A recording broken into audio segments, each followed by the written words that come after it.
Bonsoir à tous, bienvenue dans votre émission La Réunion Léla. On espère que ça va comme vous voulez et que cette fois-ci, on va préparer les jours meilleurs à venir. Et d'ailleurs, puisqu'on parle de jours meilleurs à venir, on va parler d'un événement de la semaine prochaine.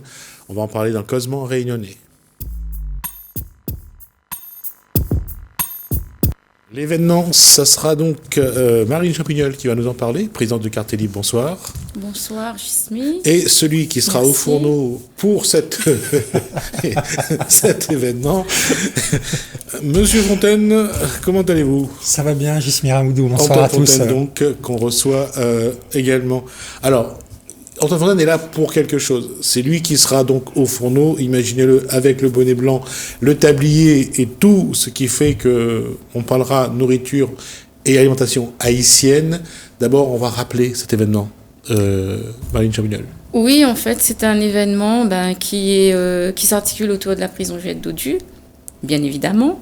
C'est le combat que nous menons, que nous poursuivons, combat de Sud-Elfuma que nous poursuivons sous la direction du professeur Prosper Rêve également, et avec un ensemble d'historiens, enfin on va dire l'équipe pluridisciplinaire de la Réunion, une partie du moins, qui a bien voulu se joindre à nous et y participer. Et bien sûr, il va y avoir aussi une mutualisation avec les internationaux de l'extérieur. Nous allons recevoir, comme je l'avais dit précédemment, dans une émission antérieure, nous allons recevoir Doudou Diène. Donc lui, il est très, très, très intéressé par la thématique. Alors lui, il est de quelle nationalité, ce monsieur? Alors il est de nationalité sénégalaise. Et il a plusieurs casquettes. Alors, il nous a fait parvenir un CV court, mais qui fait déjà 2 pages. Donc, imaginez un peu tout ce que le gars a fait, quoi. Alors là, on a dit origine nationalité sénégalaise. On va parler dans cette émission, on va parler de nationalité haïtienne. On va parler plus d'Haïti. Alors, qui nous vient d'Haïti, précisément? Alors, en fait, on ne pouvait pas ne pas parler de Toussaint Louverture sans parler de la cuisine haïtienne, tout en sachant que les objectifs de l'UNESCO donc, intègrent aussi le patrimoine immatériel dont la cuisine en fait partie, notre causé aussi en fait partie, notre langue aussi en fait partie. Donc voilà, et c'est pour ça on a envisagé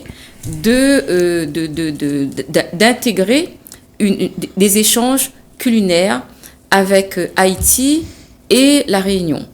On est bien, enfin, on est, j'ai envie de dire, agréablement surpris, enfin l'association du moins, par l'apport et le partenariat de l'AFPA et de la confrérie des disciples d'Escoffier de l'océan Indien. Évidemment, c'est Antoine qui nous a mis en contact avec ces partenaires-là. Et je l'en remercie. Alors, d'abord, on va juste rappeler que Haïti, c'est cette île qui, depuis 2 ou 3 ans, vit des moments particulièrement difficiles entre les catastrophes climatiques et la misère, qui viennent augmenter la misère et la souffrance. On va avoir une pensée, malheureusement c'est tout ce qu'on peut faire aussi, si ce n'est que d'envoyer des dons à Haïti. On ne sait même pas si ça arrivera malheureusement aux personnes les plus nécessiteuses. Mais en tout cas, on essaye de... Parfois la vie est particulièrement difficile pour certaines îles, certaines personnes, donc c'est tout ce qu'on peut... Mais en tout cas, pendant ce moment-là, Antoine Fontaine, on va parler d'Haïti, et cette fois-ci, du bon côté. Écoutez, oui, à Haïti, quand même, il faut se rappeler, à la période de la colonisation et de l'esclavage, est quand même le premier territoire qui se révolte contre l'esclavage. Et cette misère qu'ils connaissent aujourd'hui, elle est peut-être pas étrangère non plus à toute cette histoire, et même je dirais qu'elle est complètement en lien avec toute cette histoire, parce que c'est vrai que la révolution à Haïti, avec Toussaint Louverture, hein, qui a été géré l'un des initiateurs les plus connus aujourd'hui de cet aspect de l'histoire de l'île et de l'histoire de France aussi.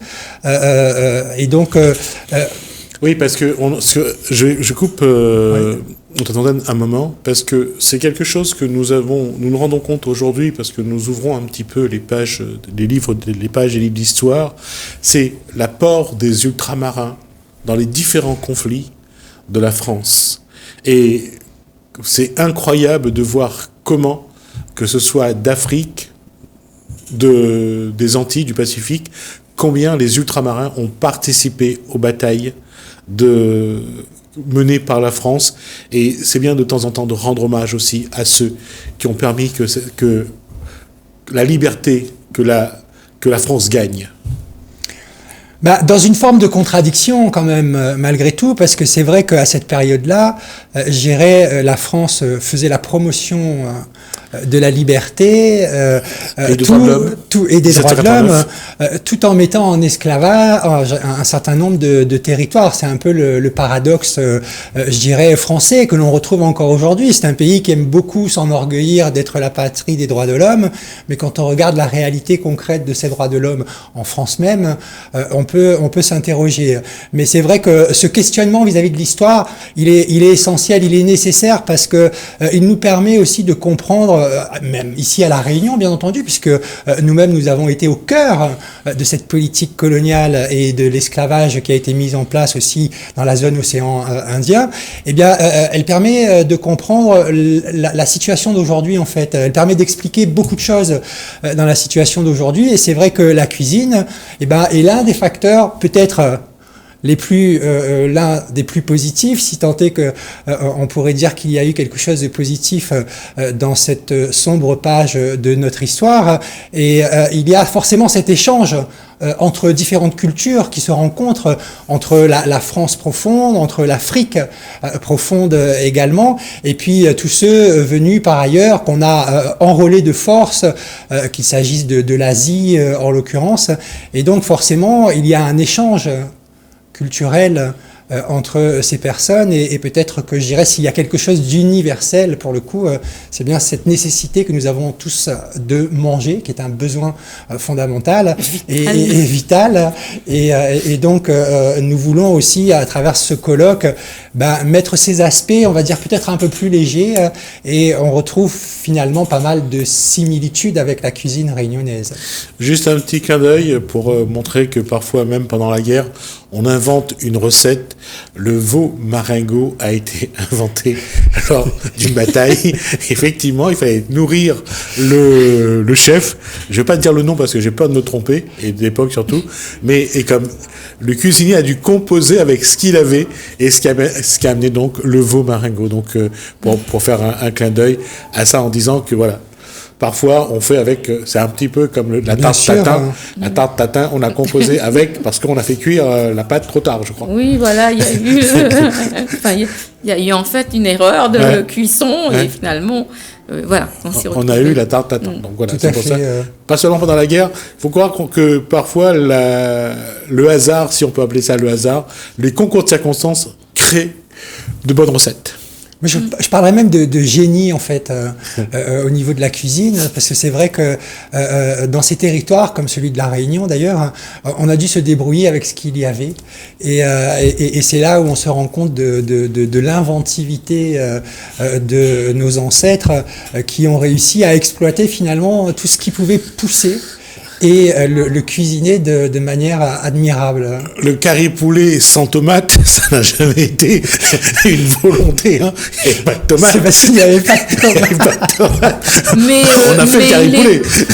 Mais il est meilleur que le curry avec les tomates. Hein. Le curry de poulet, finalement, sans tomate, il est aussi... Je ne vais pas dire qu'est-ce qui est meilleur, mais je rigole parce que parfois on le fait parce qu'il n'y a pas les ingrédients pour faire ce qu'on a envie de faire. C'est ça le... Tout à fait, mais ça n'empêche pas quand même malgré tout qu'il y ait beaucoup de goût, beaucoup de minutie dans la préparation, parce que malgré tout, il y a de nombreux ingrédients qu'on utilise de matières premières qu'il faut savoir traiter. Je pense par exemple au baba de figue.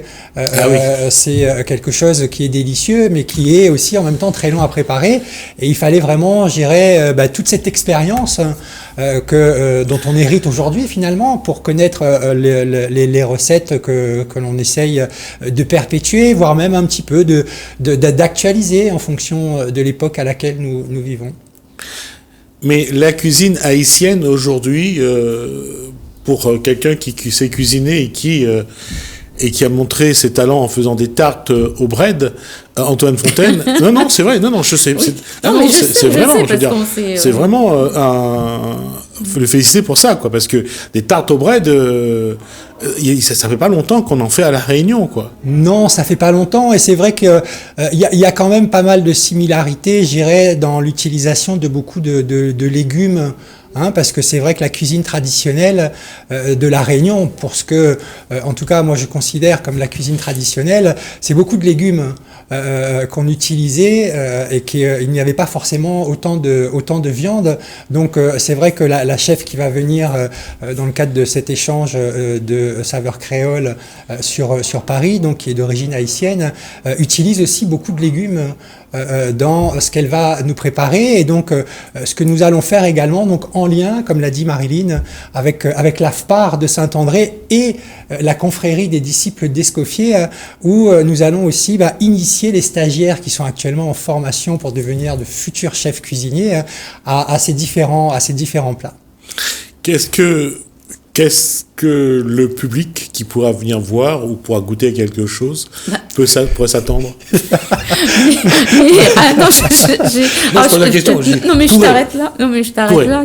Je t'arrête là parce qu'en fait avec le Covid, avec le protocole sanitaire, le public ne sera probablement pas invité. Ça ne nous empêchera pas de mettre sur une table et de faire goûter à quelques personnes. Tout à fait. Donc, il y aura bien sûr des personnes qui pourront goûter, des privilégiés. Même s'ils sont que 10, mais ce sera les 10 privilégiés de... Oui, voilà. En fait, il y a vraiment une minorité de personnes qui seront invités à goûter. Le but, c'était surtout d'avoir un échange avec les stagiaires, donc apporter un complément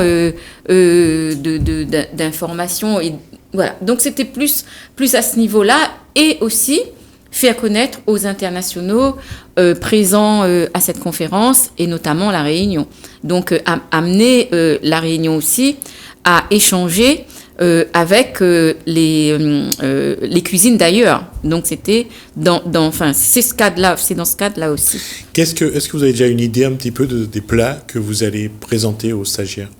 Alors ils sont actuellement en cours nous sommes en train de finaliser le menu, et d'ailleurs je profite de cette occasion vraiment pour remercier le chef Yves Bouvier, donc qui est le président de la confrérie des disciples d'Escoffier Océan Indien, qui tout de suite a accepté notre proposition de partenariat.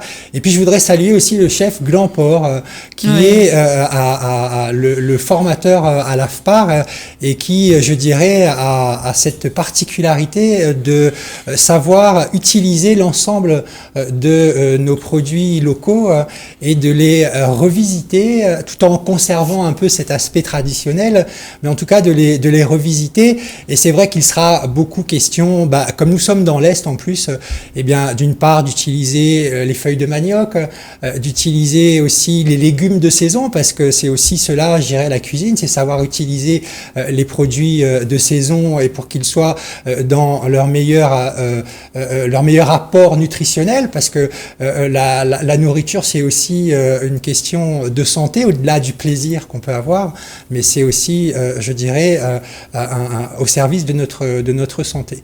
Et donc le menu est en cours de préparation. Les fiches techniques sont en train d'être préparées aussi pour les stagiaires de l'AFPAR, mais en tout cas, d'après ce qu'on peut voir au niveau des ingrédients, ça sera, à mon avis, délicieux, sans que j'ai de jugement en avance. Je vais vous poser une colle à tous les deux. Quel est le plat national d'Haïti ? Le plat vraiment national, le plat qui est connu ? Eux, c'est comme les Antilles, c'est comme les pays africains. Donc, il y a la banane plantain. Donc, la banane plantain rentre dans leur alimentation et c'est un plat qui est international. Après, je ne peux pas te dire comment c'est. Bon, je sais qu'ici, il y a une grande communauté africaine dans l'île. Hein. Donc, nous sommes régulièrement invités. Donc, ils ont une particularité de faire ce plat-là qui est très long d'ailleurs. Et justement, en matière de menu, il va y avoir aussi, donc il est prévu les bananes plantain. Après, bon, il va falloir trouver les bananes plantain parce que j'imagine c'est pas. Il n'y en a pas à La Réunion ? Si, il y en a, mais difficilement, mais il y en a. On trouve plus facilement la banane carrée que la banane plantain. Donc nous déjà on plante les bananes carrées chez nous, mais les bananes plantain poussent un peu plus difficilement, voilà. Donc ce qui veut dire que désormais il va falloir y aller et planter des bananes plantain. Oui, donc et puis ils ont des spécialités, enfin lors l'année dernière, donc j'ai été invitée à son restaurant parce qu'elle a un restaurant dans la région parisienne. Effectivement, il y avait des plats, mais très savoureux. Hein. Donc, il y avait de la viande, il y avait du poisson. Et donc, c'était excellent. Donc, on aura l'occasion, voilà, si tu es là, je sais pas si... Alors, on essaiera... Qu'est-ce qui caractérise, pour Antoine Fontaine, qu'est-ce qui caractérise la cuisine haïtienne aujourd'hui ? C'est d'avoir beaucoup de légumes, d'avoir un peu de viande quand même. Qu'est-ce qui... Dans la mesure où, souvent, je dirais, la consommation de légumes, elle est souvent liée aussi à la misère, à un niveau de vie, et que très probablement, ces légumes sont peut-être ce qu'il y a de plus accessible financièrement. Hein. Mais ça n'empêche pas, malgré tout, que sur le plan nutritionnel, il soit excellent déjà pour la santé, et puis après, ensuite, l'utilisation de nombreuses épices, ce qui fait toute la différence et qui donne de la saveur à tous ces légumes. Et puis ensuite, je dirais qu'il y a les modes de cuisson aussi, qui participent à la qualité d'un plat. Et donc, pour l'instant, moi-même, aujourd'hui, je vais découvrir avec cette chef aussi la cuisine haïtienne. Et donc, mais en tout cas, ce qu'elle nous a demandé de préparer en termes de matières premières, augure des choses assez délicieuses, me semble-t-il. Parce qu'il y a aussi, à travers la cuisine, au-delà de cet aspect besoin alimentaire, il y a aussi cet aspect lié au plaisir qu'on prend. Est-ce que ça va être aussi l'occasion pour Quartier Libre, pour Marine Champignol, pour Antoine Fontaine, d'aller fouiller un petit peu dans le passé pour voir ce que, peut-être pas ce qu'ils mangeaient à la prison Juliette Dodu, mais ce que dans les années 20, 30, 40 ou 50, ce que nos parents affectionnaient le plus, nos parents, nos grands-parents ou nos aïeux. Eh bien, Justine, j'ai envie de te dire, moi je viens d'une famille d'agriculteurs. Donc mes grands-parents étaient agriculteurs, éleveurs. Et donc j'ai grandi avec ma grand-mère. Nous-mêmes, on est aussi agriculteurs. On a monté une AMAP, une association pour le maintien de l'agriculture paysanne. On est aussi dans la perspective, enfin on est dans cette dynamique-là, de revisiter tous les produits qu'on ne retrouve plus aujourd'hui, notamment les margozes. On trouve maintenant les margozes qui font au moins machin, etc. C'est les margozes indiens, ça, je crois, non ? Oui, ça vient de l'Inde, me semble-t-il. Ouais. Donc nous, on a retrouvé, on est en train de replanter les petites margozes qu'on avait anciennement très amères. replanter les haricots noirs, donc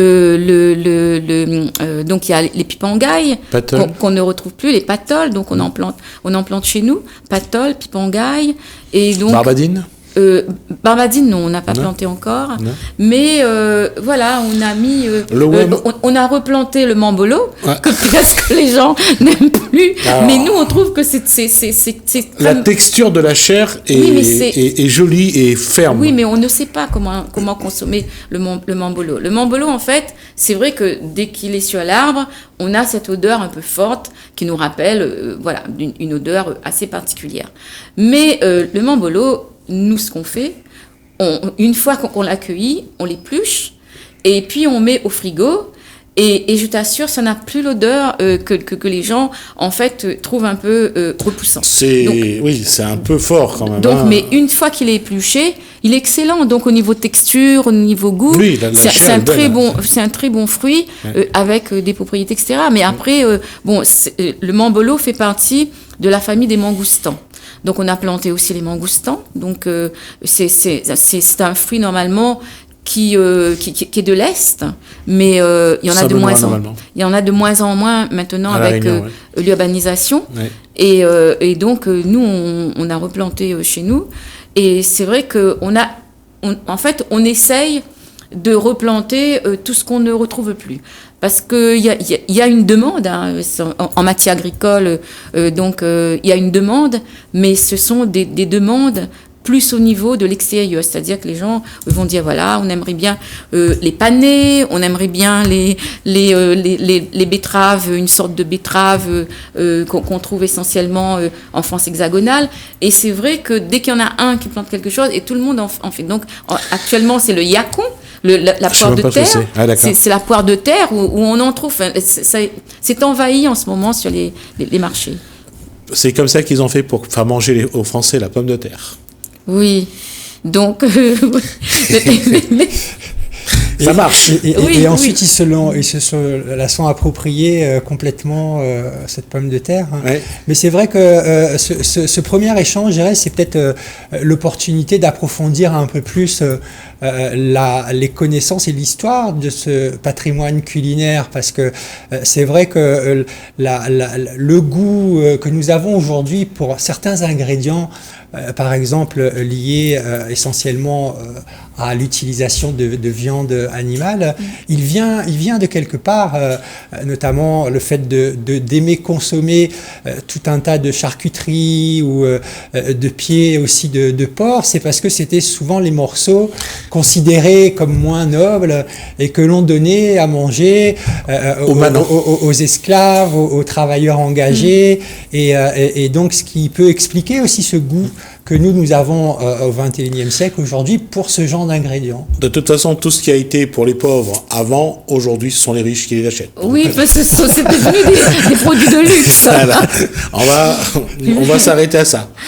Et tant mieux pour ceux qui en profitent d'ailleurs. Merci Antoine Fontaine. Merci Marine Champignol, présidente de Quartier Libre. On rappelle donc que cet événement, le 7, 8 et 9 octobre, le 7, donc, ça sera donc à Saint-André. De toute façon, on reviendra en détail sur cet événement dans la prochaine émission. Merci à vous. Merci Hélène. Merci François. Je vous dis à bientôt.